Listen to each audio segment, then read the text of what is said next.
బాలీవుడ్ ప్రముఖ నటి నోరా ఫతేహి ప్రయాణిస్తున్న కారుకు ప్రమాదం జరిగింది. ముంబైలో జరుగుతున్న ప్రముఖ అమెరికన్ డీజే డేవిడ్ గెట్టా సన్బర్గ్ సంగీత కచేరీకి వెళ్తుండగా ఈ దుర్ఘటన చోటు చేసుకుంది. మద్యం మత్తులో ఉన్న ఒక డ్రైవర్ వేగంగా వచ్చి నోరా కారును ఢీకొట్టడంతో ఈ ప్రమాదం జరిగింది. వెంటనే ఆమె సిబ్బంది అప్రమత్తమై సమీపంలోని ఆసుపత్రికి తరలించారు.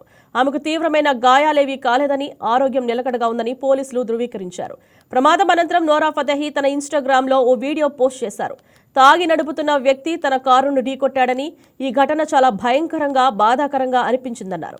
తన ప్రాణాలు కళ్ల ముందే కదిలినట్లు అనిపించిందని ఆమె ఆవేదన వ్యక్తం చేశారు. ఎవరూ మద్యం సేవించి వాహనాలు నడపవద్దని ఆమె విజ్ఞప్తి చేశారు. ఈ ఘటనపై కేసు నమోదు చేసిన ముంబై పోలీసులు నిందితుడిని అరెస్ట్ చేసి విచారిస్తున్నారు.